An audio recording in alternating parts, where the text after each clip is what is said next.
Welcome करने का मैं आऊंगा, मुझे मेरे गाड़ी को वेलकम मत करो। अल्लाह ने अल्हम्दुलिल्लाह सुम्मा अल्हम्दुलिल्लाह, भले मैं दाई हूं, मैं ताजिर भी हूं, महीने में 2-3 दिन तिजारत करता हूं, अल्लाह ने करोड़ रुपया दिया मुझे, मेरे पास ताकत है कि मैं खुद रोल्स रॉयस खरीद सकूं। लेकिन क्या रोल्स रॉयस से मैं अच्छी मिसाल कायम करूंगा? लोग जानते नहीं मेरे पास अल्लाह ने बहुत दौलत भी दी है। बहुत से लोग कहते हैं अगर फुल टाइम बिजनेसमैन बनेंगे तो बिल गेट से ज्यादा पैसा। अरे बिल गेट के साथ जहन्नम थोड़ी चाहिए मुझे यार, मुझे क्यों गाली दे रहे आप? बिल गेट बन के मैं जहन्नम में जाना क्या है? आप क्या लेक्चर सुन रहे? मेरा मयार है, मैं सिर्फ टोयोटा गाड़ी में घूमूंगा, वो भी इनोवा मैक्सिमम। मैं कोई भी ब्रांडेड चीज नहीं पहनता हूं, सब गिफ्ट मिले, एलवी गिफ्ट मिली, लुई विटॉन मिली, मॉब्लैंक मिली, रोलेक्स सब मिले। लेकिन इससे मैं मैार को नीचे क्यों करूं भाई? क्यों मैार को नीचे करूं? बहुत से बार प्राइवेट जेट में मैंने सफर किए, मैं बोलता हूं भाई प्राइवेट जेट में क्यों भेज रहे? वो मैं तो इकोनॉमिक क्लास में ट्रैवल करता हूं, उतना पैसा मेरे इदारे को डोनेशन दो।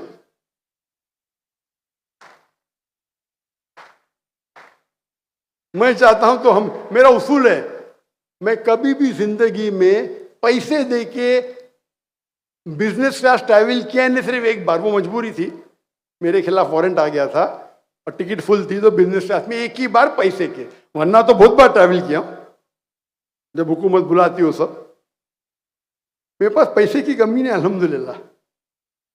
लेकिन मैं सोचता हूं कि मैं अगर बिजनेस क्लास में ट्रैवल करूं, उसके बदले में अगर इकोनॉमी ट्रैवल करूं, बिजनेस क्लास टिकट तकरीबन 5 गुना ज्यादा महंगी होती है। कम से कम 5 दाई को मैं दावती मैदान के लिए फ्री टिकट दे सकता हूं, ये मेरी सोच है।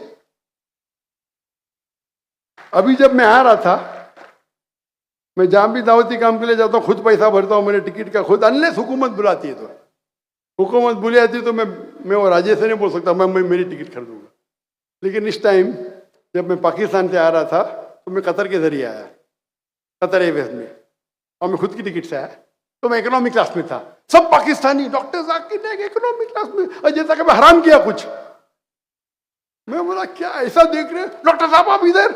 मैं बोला क्यों, मैं कुरान की कोई आयत है क्या इकोनॉमिक क्लास में नहीं ट्रैवल कर सकते? मैं चौंक गया, मैं बोला मैंने शायद कोई हदीस नहीं पढ़ी जिसमें लिखा हुआ है कि इकोनॉमिक क्लास में ट्रैवल करना हराम है। हो सकता है ना? अगर आपके पास पैसा नहीं और फिर इकोनॉमी में ट्रैवल करते, बड़ी बात है। पैसा देने के बाद आप नहीं ट्रैवल करते, इसमें इज्जत है। और मैं मिसाल दूंगा शेख सुलेमान राजी की। इसने नाम सुना शेख सुलेमान राजी, सऊदी अरेबिया के? हाँ, चंद रुकने। शेख सुलेमान राजी माशाअल्लाह एक बिलियनर है, बिलियनर, और माशाअल्लाह डोनेशन में भी बहुत माशाअल्लाह आगे है, और मेरे काफी करीब है। जब मैं लास्ट टाइम चंद साल पहले उनको मिलने गया था रियाद में, सॉरी मक्का में मुलाकात हुई थी, रियाद में रहते वो, तो वो कह रहे थे मुझसे कि मैं हमेशा इकोनॉमी क्लास में ट्रैवल करता हूं। उसकी दौलत कितनी होगी? 40-50 बिलियन, उससे ज्यादा होंगी, $100 बिलियन तो होंगी उसकी। वो इकोनॉमी में ट्रैवल करता है। तो एक बार उन्होंने कहने लगे मुझसे, शेख सुलेमान राजी, जब मैं टिकट काउंटर पे गया तो वो टिकट काउंटर वाले ने कहा, शेख आप इकोनॉमी में ट्रैवल कर रहे हैं, आपका बेटा फर्स्ट क्लास में? तो शेख सुलेमान ने जवाब दिया, मेरे बेटे का वालिद अमीर है, मेरा वालिद गरीब है। हमें इनसे इबरत हासिल होती है। इतना बड़ा आदमी, पैसे की कमी है। उसने जब वक्फ कायम की, उसके बहुत से वक्फ है, आखिरी वक्फ जो कायम की 120 बिलियन रियाल, $30 बिलियन की वक्फ कायम की, आखिरी वक्फ। उसमें वक्फ में लिखा है कि कोई भी ट्रस्टी अगर मेरे वक्फ के पैसे से ट्रैवल करता है तो इकोनॉमी में ही करेगा। और उसके ट्रस्ट की वक्फी सब जो उसके ट्रस्ट के जो उसके वक्फ के ट्रस्टीज है, कई बिलियनर है, मैं उनको जानता हूं। वो कहते शेख का बस चले तो हमें चला के लेके जाएंगे।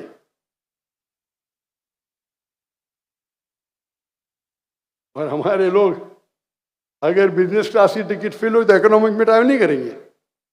कुछ लोग को तो आदत है सिर्फ प्रेसिडेंशियल सूट में रहने की, होटल में जाएंगे प्रेसिडेंशियल सूट नहीं है, हम ये होटल में नहीं रहेंगे। उनकी पहचान उनकी दौलत है, दौलत जाएंगी कौन पूछेगा भी नहीं, थूकेगा भी नहीं आप पे। आपकी पहचान आपका दीन बनाओ, आपकी ईमानदारी बनाओ, आपका हुनर बनाओ। हम सब मटेरियल सेंटर्ड है, अक्सर मटेरियल सेंटर्ड। मेरे फैमिली का उसूल है कि कोई भी ब्रांडेड आइटम नहीं पहनेगा, ब्रांडेड पहनेगा ही नहीं। हराम नहीं है ये। कोई पूछते जाकिर भाई क्या रोल्स रॉयस में ट्रैवल करना हराम है, तो मैं कहूंगा 4 लेवल है, 4 लेवल। एक होता है जिसके पास पैसा नहीं, वो कर्ज लेके रोल्स रॉयस खरीदता है तो हराम है। कर्ज लेंगे दिखाने के लिए। कुरान की आयत है सूरह इसरा की, सूरह नंबर 17 आयत नंबर 26 और 27। डोंट बी अ स्पेंथ्रिफ्ट, फजूल खर्ची मत करो। फजूल खर्ची करने वाला शैतान का भाई है। पैसा नहीं है दिखाने के लिए रिश्वत ले, दिखाने के लिए कर्ज लेते, बैंक से लोन लेते और ट्रैवल करते। ये कैटेगरी 1 हराम है। कैटेगरी 2 पैसा है, कर्ज लेने की जरूरत नहीं, लेकिन इतना पैसा नहीं कि रोल्स रॉयस खरीदे, वो दिखाने के लिए खरीदता है। उसकी नीयत क्या है? कैटेगरी 2 दिखाने के लिए। थर्ड कैटेगरी एक आदमी के पास पैसा है और खरीदता है रोल्स रॉयस लेकिन दिखाने के लिए, तो ये भी हराम बोलो या मखरूर बोलो, इख्तिलाफ है। लेकिन दिखाने के लिए कर रहा है, पैसा कम है और दिखाने के लिए क्या, तो हराम है। पैसा है बहुत है, दिखाने के लिए कर रहा है तो मकरूह में तो आएगा, हराम में तो नहीं। कैटेगरी 4 पैसा है फिर भी रोल्स रॉयस नहीं खरीदता है, टॉप कैटेगरी, अच्छे मोमिन की कैटेगरी। क्या करेंगे रोल्स रॉयस के? अल्लाह ने सब गाड़ी में बिठाया, सब गाड़ी में। ये खाली एक चटक रहती है। अगर आपका ईमान स्ट्रांग है ना, ये आपको कोई भटका नहीं सकती, कभी भटका नहीं सकती। और आज की तारीख में तो पेशा बन गया। दाई लोग बोलते भाई मुझे बिजनेस क्लास है तो ही मैं आऊंगा, मुझे 5 स्टार होटल देंगे तो आऊंगा, नहीं तो नहीं आऊंगा। ये डिमांड करना बिल्कुल हराम है। डिमांड करना क्या 5 स्टार में देंगे तो ही मैं रहूंगा, मुझे बिजनेस क्लास देंगे तो ही मैं आऊंगा, इतने पैसे देंगे 1 लेक्चर के लिए फिर ही आऊंगा। पैसा मांगना अगर लेवल के हिसाब से तो हराम में नहीं आएगा, पैसा ले सकते, लेकिन इतना मत मांगो। लेकिन अफजल है नहीं मांगना। आप सोचिए अल्लाह के रसूल और साहबा अगर पैसा लेते थे तो क्या दीन हम तक पहुंचता था? लेना हराम नहीं, अल्लाह की हदीस से ले सकते आप, कुरान पढ़ाने के लिए ले सकते, पैसा रुकिया करने के लिए ले सकते, जायज है। लेकिन जो लोग को अल्लाह ने पैसा नहीं दिया वो लेते, मुझे कोई हर्ज नहीं। अल्लाह ने आपको पैसा दिया, आपको और पैसा बनाने के। मेरा तो उसूल है कोई भी टिकट चार्ज करेगा तो मैं पाऊंगा ही नहीं। एक पाकिस्तानी कभी टेक्स्ट कर रहा था, जाकिर भाई आपके लेक्चर के लिए पाकिस्तान में 5000 रुपया रखा। मेरा कौन रखा भाई? अरे आप जानते ही नहीं जाकिर भाई को। दुनिया में कि पहले बार वो 1993 में था जब कनाडा गया तो लोग चार्ज करते थे। 2002 के बाद तो मैंने बोला कोई भी मेरे टिकट चार्ज करेगा तो मैं आऊंगा ही नहीं। तो 2009 मेरा कॉन्फ्रेंस आखिरी था, उसके बाद कोई भी मेरे तकरीर के लिए पैसे चार्ज करेगा मैं नहीं आऊंगा। तो बहुत से लोग ने जाकिर को बुलाने के लिए कॉन्फ्रेंस फी रखते थे। और मैं कहता हूं मेरा लेक्चर आपको रखने का है, आप कोई भी आपके आजू बाजू मुसलमान से डोनेशन लेके रख लो भाई। अगर पैसा नहीं मिलेगा मैं आपको दूंगा। हजारों लेक्चर दिया दुनिया में, एक ऑर्गेनाइजेशन मुझे नहीं कहा कि डॉक्टर साहब मेरा हमका लेक्चर रखे और हमको पैसा मिला नहीं। मैं जब कोरिया गया था मैंने कहा मैं कोरिया में मुसलमान का मैं डरो मत, मैंने बोला मेरे क्रू के लिए एक सिंपल होटल लेना तो भी अखराजात में भर लूंगा। 5 स्टार होटल, मैंने क्या हो गया भाई, 5 स्टार होटल क्यों फजूल खर्ची कर रहे? डॉक्टर साहब हमें मजबूरियन, एक शख्स आया बोले डॉक्टर जाकिर नहीं, पूरे क्रू को 5 स्टार में मैं दूंगा पैसा। भाई दीन को पेशा मत बनाओ पैसा कमाने के लिए, सवाब कमाने के लिए बनाओ। अल्लाह डायरेक्ट आपके झोली में डालेगा। मैं इंडिया में अभी भी हर ताज्जुद में दुआ करता हूं कि या अल्लाह मेरा माल और मेरी जान तेरे लिए कुर्बान, मेरा बाल भी तुम्हारे लिए कुर्बान हो और मेरी जिंदगी भी मैं शहीद हो। हर रोज हर रात जब मैं हिजरत किया इंडिया से मलेशिया, अल्लाह ने मेरी आधी दुआ सुनी। मेरा सारा माल जो था, दौलत थी, गवर्नमेंट ने ले ली मतलब उसके ऊपर स्टे अभी है। आधी दुआ, बाकी आधी दुआ अभी तक मैं ठहर रहा हूं, अल्लाह कब कबूल करेंगे। तो कुछ लोग मुझे कह रहे थे जाकिर भाई तुम्हारी जान का खतरा है, मैं तो कफन मान के निकला हूं भाई, मैं नाम नहीं लूंगा। मुझे धमकी दे रहे थे भाई आपके लिए डेथ थ्रेट है। मैं बोला मेरे लिए थ्रेट है, मैं तो दुआ से अल्लाह से दुआ करता हूं। उसका मतलब नहीं, अपने को कैमल को टाई करना चाहिए। कैमल को टाई नहीं करेंगे मतलब अल्लाह के रसूल की बात करें। मैं कैमल को बांधा हूं भाई, लेकिन इतना जोर का मत बांधो कि कैमल मर जाए भाई। आप मेरे दावत ही रोकना चाहते क्या? हम तो कफन बांध के निकले। अगर एक दुआ इंडिया में करे, दूसरी दुआ पाकिस्तान में, मैं अल्लाह की ख्वाहिश को पूरी करूंगा। मैं दाई हूं।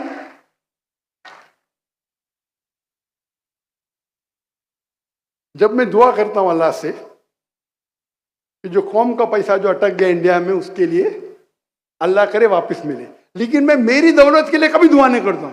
लोग बोलते क्यों जाकिर भाई हराम है क्या? अरे मैंने दुआ करके मेरी दौलत गई भी अल्लाह के राम में, वापिस लाने को सवाब ही नहीं मिलेगा मुझे। मैंने अल्लाह से दुआ करी मेरी दौलत चले जाए, अभी कैसा दुआ कर सकता वापिस मिले? ये तो गलत होगा ना। तो जब मैं दुआ करूं अल्लाह के लिए क्या मुझे शहादत की मौत मिले, तो मुझे डर क्या है? एहतियात लूंगा जितना लेना चाहिए, लेकिन मैं दावत के काम तो ही रोक सकता हूं।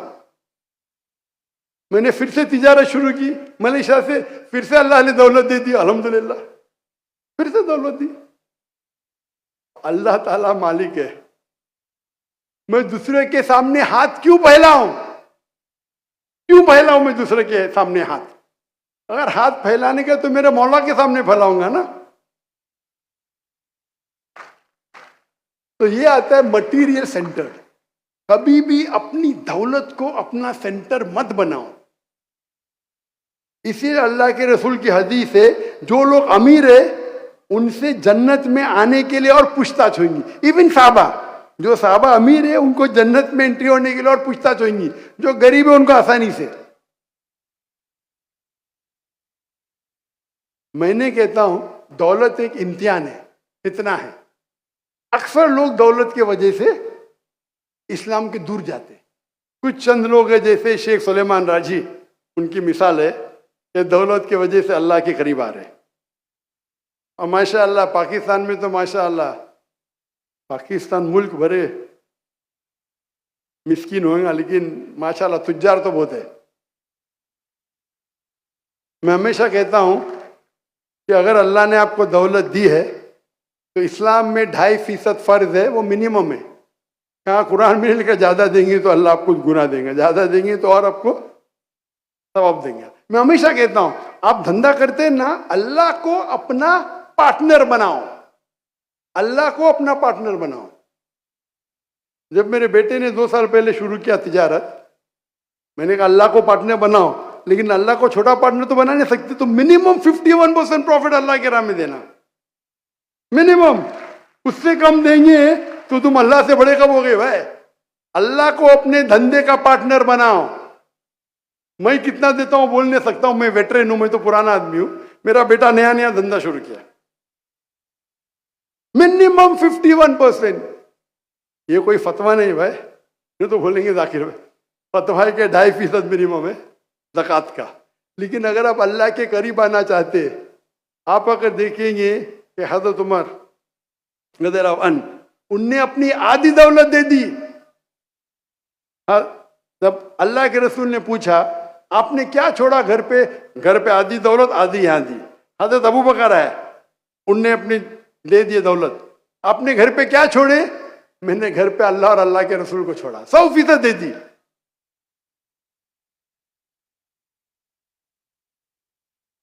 तो हम कहानी पढ़ते हैं, हम साहबा की सीरत पढ़ते, अमल क्या करते? चंद लोग हैं शेख सुलेमान राजी जैसे, तो जितना आप अल्लाह को देंगे अल्लाह आपको मिनिमम 700 गुना वापस करेगा। 70,000%। कितना परसेंट? 70,000%। ये कुरान मजीद की आयत है, सूरह बकरा सूरा नंबर 2 आयत नंबर 261।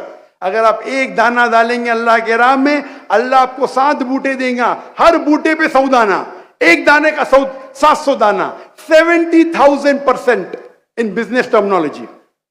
अल्लाह रुकते ने और भी देंगे आपको। तो अल्लाह को पार्टनर बनाओ, दुनिया आपके कदमों में रहेगी। अभी हम आते हैं, टाइम कम है, फास्ट जाइए। पावर सेंटर, कुछ लोगों को पावर का भूत है, मुझे पावर चाहिए, मुझे कुर्सी चाहिए, पूरी जिंदगी कुर्सी के पीछे, पावर के पीछे। पावर के लिए अपना दिन भी छोड़ देंगे, अपनी फैमिली भी छोड़ देंगे। Power power. कुछ लोग का शौक है फेमस होना, फेम। मैं शोहरत हो, मैं टेलीविजन पे आऊं, मैं स्टेज पे आऊं। अभी अल्लाह ताला मुझे टेलीविजन और स्टेज पे लेके आता है, क्या करूं?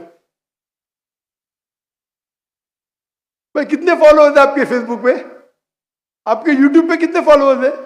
पूरी जिंदगी भर फेम फेम फेम। सबसे मशहूर इंसान कौन है दुनिया में? आखिरी नबी मोहम्मद सल्लल्लाहु अलैहि वसल्लम। वो फेम के पीछे भागा ने, अल्लाह ने फेम को उसके पीछे भगाया। मिसाल बाद में दूंगा। तो आप अल्लाह के राह में जाओ, ये सब आपके पीछे भागेंगे। मैं हकलाता था, कौन अगर मुझे पूछेगा मेरा नाम क्या, मैं मेरा नाम दा दा दा दा कर। ख्वाब में सोच सकता था सबसे बेस्ट डॉक्टर बनूंगा, कभी सोचा ही नहीं कि 25 लोग के सामने तकरीर करूं। आज अल्लाह ने हजारों लाखों के सामने, मिलियन लोग के सामने तकरीर कराते लाइव। हाज़ा मिन फज़्ल रब्बी। माशाअल्लाह। मैं परसों की तकरीर में कह रहा था कि मुझे शैडो बैन किया गया। कुछ लोग मौजूद थे। शैडो बैन मतलब मेरे फॉलोइंग को कम कर देती है। ये पूरी जो सोशल मीडिया है ना, पूरी कंट्रोल्ड है यहूद से। तो पहले एक साल में मेरे फॉलोअर्स 4 मिलियन होते थे, अभी एक साल में 50,000 ही होते, 1 लाख होते। खुशी की बात बोलूं मैं, अभी जो इन्हें पढ़े ना doctor Zakir Naik, Facebook 23.9 million, ये 1 साल से चल रहा है। YouTube 3.8 million. खुशखबरी, पाकिस्तान में 3 दिन रिया माशाअल्लाह 24 मिलियन क्रॉस कर दिया। मेरा यूट्यूब 4 मिलियन के ऊपर। क्या कहना चाहता हूं, जब भी ज्यादा तादाद में आती है तो उनका जो एल्गोरिथम भी प्रोपोर्शनेटली ऊपर देता है। नहीं तो जाते थे 5-10 मिलियन, कम से कम 2 लाख तो हो गए 3 दिन में। आप समझ रहे ना? इस शैडो बैनिंग मतलब वो चाहते नहीं कि आप ऊपर बढ़े, तो जो भी आपकी ग्रोथ है उसको 5% कर देते। लेकिन 5% में माशाल्लाह 2 लाख हो गई 3 दिन में माशाल्लाह। तो रिवाइज करने पड़ेगा। 24 million on the Facebook and more than 4 million on the YouTube. लेकिन ये आखिरत में कोई फायदा नहीं जब तक आप आपके फॉलोअर्स को अल्लाह के करीब नहीं लेके आते। अगर आप डांस सिखाएंगे, फॉलोअर्स को दूर लेके जाएंगे, आपको जहन्नम की एंट्री मिलेंगी। अगर आप लोग को अल्लाह की तरफ लेके आते, अल्लाह के रसूल की तरफ लेके आते, इंशाअल्लाह आपको जन्नत की टिकट। हमें कोशिश करना चाहिए कि हमें जन्नत का पासपोर्ट मिले। Fame centred, power centred, workaholic. सबसे बेस्ट सेंटर्ड कौन सा है? सबसे best centred for passport for जन्ना इज अल्लाह सेंटर्ड। अगर आप अल्लाह सेंटर्ड है, अल्लाह ताला सब आपको देगा, सब। अगर आप अल्लाह सेंटर्ड है, अगर आप अल्लाह सेंटर्ड है, तो आता है ना सेल्फ सेंटर्ड, अल्लाह ताला आपको वो ओहदे पे पहुंचाता है कि अल्लाह आपको दौलत भी दे देता है। अगर आप अल्लाह सेंटर्ड है, आपके बच्चे लोग को बेस्ट बनाता है, आपके एहलिया को बेस्ट बनाता है, आपके वालिदैन को बेस्ट बनाता है। मेरे वालिद अल्हम्दुलिल्लाह, अल्लाह उनको जन्नत नसीब फरमाए, माशाल्लाह फुल सपोर्ट था दाई बनने में। और मुझे कहते थे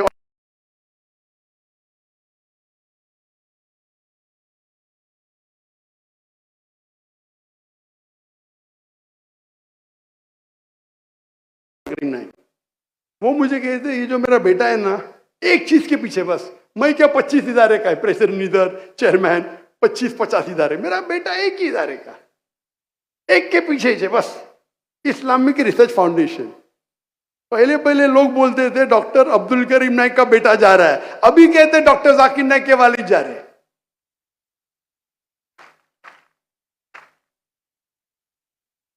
अगर आप अल्लाह सेंटर्ड है, अल्लाह आपको सारी नियामत देगा, आपको लोग के पीछे भागने की जरूरत ही नहीं, लोग आपके पीछे भागेंगे। अल्लाह पे यकीन करो, अल्लाह की इबादत करो, अल्लाह पे तवक्कुल करो। अल्लाह आपके साथ है तो दुनिया में कोई भी आपका बाल नहीं बांका कर सकता है।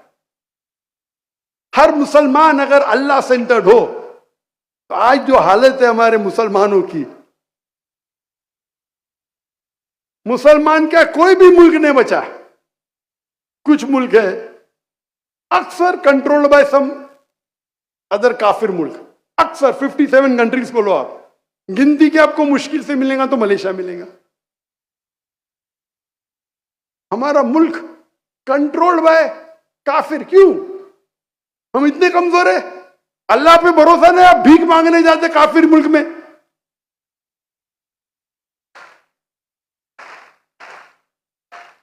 इसे कहते हैं ईमान की कमजोरी। अगर भीख मांगना है तो अल्लाह के सामने मांगो ना। ये हालत हमारे मुसलमान की है। गाजा में हम 57 कंट्री मुंह भी नहीं खोल सकते। एक साल हो गया, परसों कमरी कैलेंडर के हिसाब से एक साल, 6 दिन पहले कमरी कैलेंडर, अभी 16 कैलेंडर के हिसाब से परसों एक साल होंगे। क्या किया? अगर हम अल्लाह पे यकीन करेंगे, हमें अभी मालूम पड़ रहा है कि पूरे दुनिया में एक ही मुल्क है जो फ्री है, वो है पैलेस्टाइन, गाजा। बाकी सब मुल्क ऑक्यूपाइड है। ये वक्त नहीं है गाजा के बारे में बात करने के लिए, वक्त काफी हो गया है। मैंने एक तकरीर की, 15 point action plan for the Muslim Umma for the Palestine cause. हम अल्लाह सेंटर्ड पे आते, सबसे बेहतरीन मिसाल अल्लाह सेंटर्ड की है हमारे आखिरी रसूल मोहम्मद सल्लल्लाहु अलैहि वसल्लम, सबसे बेस्ट मिसाल। अगर किसको आपको फॉलो करना चाहिए, कोई भी इंसान को, सबसे बेहतरीन इंसान मोहम्मद सल्लल्लाहु अलैहि वसल्लम, हमारे आखिरी रसूल, हमारा आखिरी नबी, वो सबसे बेस्ट मिसाल है अल्लाह सेंटर्ड की। उनके पैर के ऊपर दुनिया थी। लोग कहते थे हम तुमको सबसे अमीर इंसान बनाएंगे अरब वर्ल्ड के। अल्लाह के रसूल ने कहा आप मुझे सूरज एक हाथ में दो, चांद एक हाथ में दो, फिर भी मैं तौहीद का रिसाला नहीं छोड़ूंगा। अगर मैं सिर्फ एक तकरीर करूं, मुसलमान क्या कहते, अगर उसको बाजू रखे, गैर मुस्लिम क्या कहते हमारे रसूल के बारे में, आप अगर पढ़ेंगे, जॉर्ज बर्नार्ड शॉ कहते थे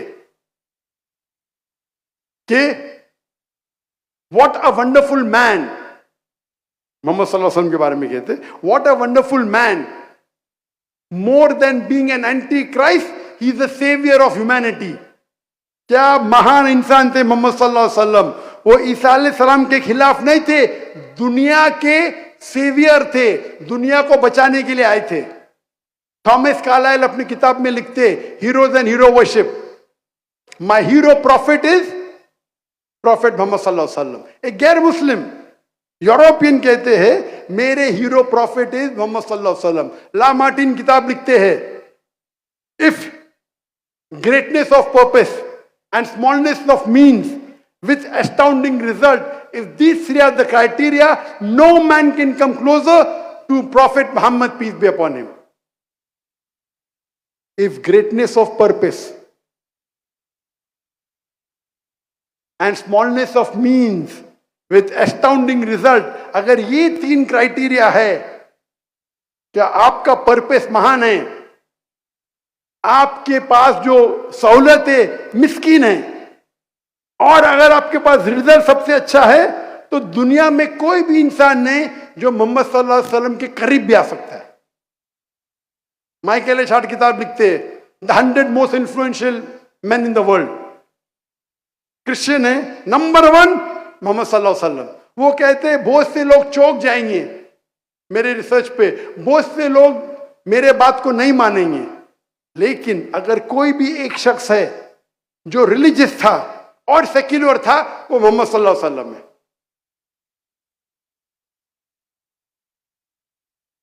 इंसाइक्लोपीडिया ब्रिटानिका 11th एडिशन में लिखा है कि सबसे ज्यादा मशहूर और successful religious personality in human history is prophet Muhammad, peace be upon him.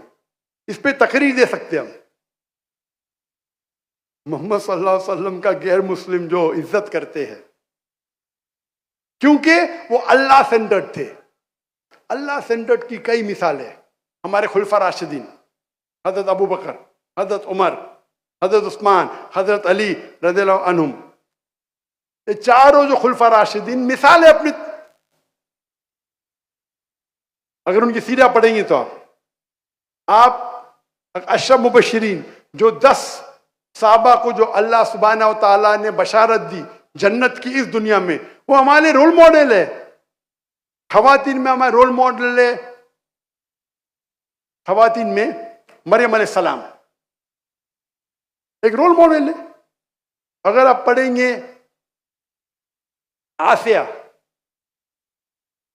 वो फरमाती है कुरान मजीद में दुआ करती है अल्लाह से, सूरह तहरीम में सूरा नंबर 66 आयत नंबर 11, ये अल्लाह मेरी सारी दुनिया की दौलत ले ले इन एक्सचेंज फॉर तुम्हारे करीब जन्नत में एक घर। वो दुनिया की सबसे ताकतवर अमीर इंसान फिरौन की बीवी थी, अल्लाह से दुआ करती है कि मैं तुमसे एक्सचेंज करना चाहती हूं दुनिया की दौलत, एक घर जन्नत में अल्लाह के करीब। हमारे पास मिसाल है हजरत खदीजा की, हजरत फातिमा की, हजरत आयशा की रज़ियल्लाहु अन्हुमा, may Allah be pleased with them all। मिसाल है हमारे पास कई कपल की मिसाल है, जहां एक कपल अच्छा है, दोनों कपल खराब है, वो मिसाल है अबू लहब और उनकी बीवी। अल्लाह ताला फरमाते सूरह लहब में सूरा नंबर 111 कि वो जहन्नम में जलेंगे। हमारे पास मिसाल है जहां शौहर अच्छे थे, बीवी खराब है। नूह अलैहिस्सलाम, लूत अलैहिस्सलाम, उनकी बीवी उनकी बात नहीं मानी, कुरान में जिक्र है उनका। दूसरी तौर पे हमारे पास मिसाल है कि बीवी अच्छी शौहर अच्छा ने, फिरौन और आसिया, कई मिसाल है। अगर आप अल्लाह के रसूल की सीरत पढ़ेंगे, साहबा की सीरत पढ़ेंगे, ये हमारे लिए रोल मॉडल है, रोल मॉडल। हमें आज वादा लेना चाहिए कि हम हमारे जिंदगी में अल्लाह को हमारा सेंटर बनाएंगे, हम हमारे बच्चे को अल्लाह सेंटर्ड करेंगे। हम अक्सर हमारे बच्चे की जब प्लानिंग करते कि आगे चल के बच्चे क्या बनेंगे, क्या बनना चाहते हैं आप, तो मेरा सवाल है कि सबसे आखिर, सबसे लेटेस्ट कब प्लानिंग करेंगे हमारे बच्चे के बारे में? आप अगर अपने बच्चे को प्लानिंग देना चाहते हैं, बड़ा बन के क्या बनेगा, डॉक्टर बनेगा, इंजीनियर बनेगा, जो भी बनेगा, तो आप कौन से वक्त के ऊपर सबसे आखिर, सबसे पहले ने सबसे आखिरी वक्त कभी है क्या प्लानिंग करेंगे अपने बच्चों के बारे में? कभी आपके बच्चे को आपको कुछ महान बनाने का, चाहे डॉक्टर बनाने का, इंजीनियर जो भी बनाने का है, आप कब प्लानिंग करेंगे? कौन कहता है कि मैं प्लानिंग करूंगा यूनिवर्सिटी में एडमिशन देने के पहले? कौन कहता है कि मैं कॉलेज में डालने के पहले प्लानिंग करूंगा, कौन से कॉलेज में डालूंगा, उस तरीके से मैं इंजीनियर डॉक्टर बनाऊंगा, कौन कहता है कि मैं स्कूल में डालने के पहले करूंगा। एक शख्स मुझे कहता मैं तो पैदा होने के साथ ही प्लानिंग करूंगा। इस्लामिक नुक्ते नजर से अगर आप सोचेंगे, इस्लामिक नुक्ते नजर से आप सोचेंगे तो इस्लामिक तरीका कब है? सबसे आखिर में, सबसे पहले जब आप अपनी बीवी को चुनते हैं, जब आपने आपके शोहर को चुनते हैं। क्योंकि आप जब अपनी बीवी को चुनते हैं या शोहर को चुनते हैं, उस वक्त आखिरी वक्त है जब आप प्लानिंग करेंगे आपके बच्चे को क्या बनाना है। अगर आप मॉडल बनाना चाहते तो मॉडल बीवी से शादी करेंगे, अगर दाई बनाना चाहता है तो दाई बीवी से शादी करेंगे। माशाअल्लाह 31 साल पहले जब मैंने चुना मेरी बीवी को, तो मेरी अहलिया को भी मैंने चुना कि दाइया होना चाहिए। मैं चाहता था मेरे बच्चे को दाई बनाए। अल्लाह के रसूल फरमाते सही हदीस में कि एक इंसान जब अपने लिए जोड़ा ढूंढता है, चाहे शोहर के लिए या बीवी को ढूंढता है, तो 4 चीज देखता है: दौलत, ब्यूटी, नोबिलिटी और वर्च्यू, दीन। सबसे बेहतरीन है दीन। आप ब्यूटी देख सकते, दौलत दिख सकते, नोबिलिटी कौन से खानदान से दिख सकते, लेकिन सबसे बेहतरीन है दीन। तो मेरी क्राइटेरिया सिर्फ दीन ही था। अरे खाली दीनदार नहीं मिलती उसके साथ ब्यूटी कहां ढूंढू ना। ऐसे ही दीनदार लड़की नहीं मिलती, 3 साल लग गए मुझे एक मिलने को। वो भी मेरी बहन ने बोली एक है भाई दाई है, मिल रही नहीं। पहले क्राइटेरिया में बोल्ड, कोई मिलता ही नहीं दाई। ये मैं 1990 की बात कर रहा है। ढूंढते ढूंढते 3 साल हो गए तो दूसरे शहर में पूना में मिली। जब दीन ही नहीं मिलते हो तो उस पर ब्यूटी सोने पे सुहागा कहां। अल्हम्दुलिल्लाह अल्लाह ताला ने अच्छी बीवी भी दी, सीरत की तो थी, सूरत से भी माशाल्लाह। क्योंकि मैंने एक दाइया से शादी की। आज जो आप स्टेज पे देख रहे फारिक को, लोग सोचते हो डॉक्टर जाकिर नायक के लिए प्लानिंग की। मैंने, मेरा हिस्सा 20% है, सिर्फ 80% मेरी अहलिया का है।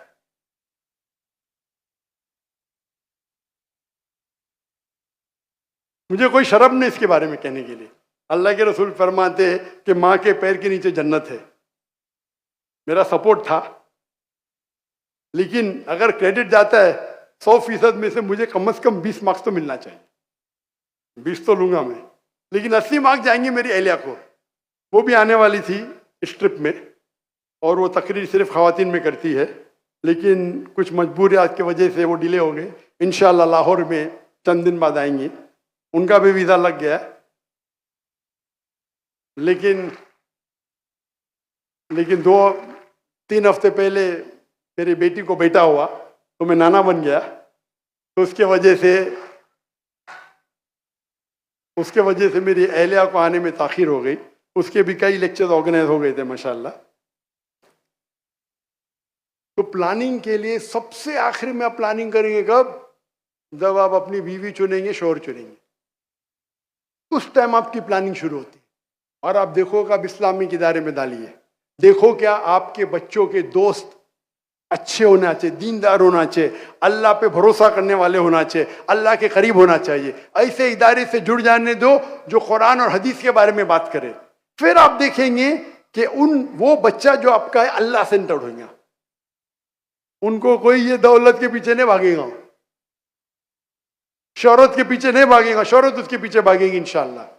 तो इंशाल्लाह हम वादा करते आज से, क्या इंशाल्लाह हम आज से कम से कम, कुछ लोग तो ऑलरेडी होंगे, हम आज से कम अल्लाह सेंटर बनेंगे। हाँ के नहीं? इंशाल्लाह माशाल्लाह। आस्ते आस्ते, अभी में भी 2% हो, फिर 4% हो। मैं नहीं चाहता हूं कि एक साथ में छलांग लगाए, मैं नहीं चाहता हूं कि बदहजमी हो जाए। धीरे धीरे, एज लॉन्ग एज आपका डायरेक्शन अल्लाह की तरफ होगा। कुछ लोग फास्ट दौड़ेंगे, कुछ लोग कम दौड़ेंगे। अल्लाह को आपका पार्टनर बनाओ, अल्लाह को आपका गाइड बनाओ, अल्लाह को आपका रहनुमा बनाओ। इंशाअल्लाह अल्लाह आपके साथ है तो कोई भी आपको शिकस्त नहीं दे सकता है। आपको डर ही नहीं रहेगा, आपको मौत का खौफ नहीं रहेगा, आज तो देखते मुसलमान की हालत, अल्लाह के रसूल फरमाते एक वक्त आएगा जब मुसलमान पे सब लोग झपटेंगे। तो साहबा पूछते क्यों, क्या मुसलमान कम तादाद में होंगे? तो अल्लाह के नहीं नहीं नहीं, मुसलमान तो बहुत तादाद में नहीं है, लेकिन छाक की तरह रहेंगे। आज मुसलमान 25 से 26% है, 2 बिलियन। हमको लोग तो फुटबॉल की तरफ मानते, क्यों? हमको अल्लाह पे यकीन ही नहीं, अल्लाह पे यकीन ही नहीं। अल्लाह के रसूल की हदीस सही आ रही है, अल्लाह ने हमें दौलत दी है। We have got the black gold. आज की तारीख में सबसे रिचेस्ट मैन मेरे हिसाब से मुसलमान है। ये बिल गेट्स और इलॉन मस्क एक एक के खिस्से में रखेंगे, इतने रिच है, इतनी दौलत है उनके पास। ये फॉर्ब लिस्ट में मत जाओ, लेकिन दौलत की वजह से हम अल्लाह से दूर हो गए। ये दौलत ने हमें अल्लाह से दूर किया। अल्लाह, आप देखेंगे अल्लाह के रसूल ने क्या छोड़ा हमारे लिए? क्या दौलत छोड़ी? क्या छोड़ी? साहबा छोड़े हमारे लिए, मैन पावर। हजरत उमर रज़ियल्लाहु अन्हु पूछते साहबा से, आप अल्लाह से क्या दुआ करेंगे? इन्होंने कमरे में जगह, आप अल्लाह से क्या दुआ करेंगे ताकि हम दावत कर सके? एक साहबा उठ के कहते कि मैं अल्लाह से कहूंगा ये कमरा पूरा सोने से भर जाए ताकि मैं वो सोने को इस्तेमाल करूंगा दावती मैदान में। हजरत उमर फरमाते इससे अच्छा पूछो। अच्छी बात है, वो नहीं कहते सोने में खिसे में डालूंगा, मैं सोने के इस्तेमाल करूंगा दावत का में, अच्छी बात है। हजरत उमर फरमाते और अच्छा, और अच्छी दुआ करो। एक साहबा उठ के कहते कि मैं अल्लाह से दुआ करूंगा कि ये कमरा हीरे जवाहरात से भर जाए ताकि मैं वो खर्चा करूं अल्लाह के नाम में। हजरत उमर फरमाते और अच्छा फरमाओ, और अच्छी दुआ करो। तो साहबा कहते या अमीरुल मोमिनून, इससे अच्छी दुआ क्या हो सकती? हजरत उमर फरमाते मैं अल्लाह से दुआ करूंगा कि ऐसे साहबा पैदा करे जे मास इब्न जमल, अब्दुर्रहमान अल औफ, क्या कि वो दीन को फैला सके। Man power, not money. हमको सोने की जरूरत नहीं, काले तेल की जरूरत नहीं, हमें अच्छे तकवे वाले मुसलमान की जरूरत है। अल्लाह सुब्हानहू तआला से दुआ करते कि अल्लाह ताला हमें हिदायत दे, हमें कमजोर ना बनाए, हमें अल्लाह की हक की बात करने के लिए हिदायत दे डंकी की चोट पे, और हम अल्लाह के पैगाम पे, कुरान मजीद और अल्लाह के रसूल की हदीस पे अमल करें। व आखिर दावाना अल्हम्दुलिल्लाहि रब्बिल आलमीन।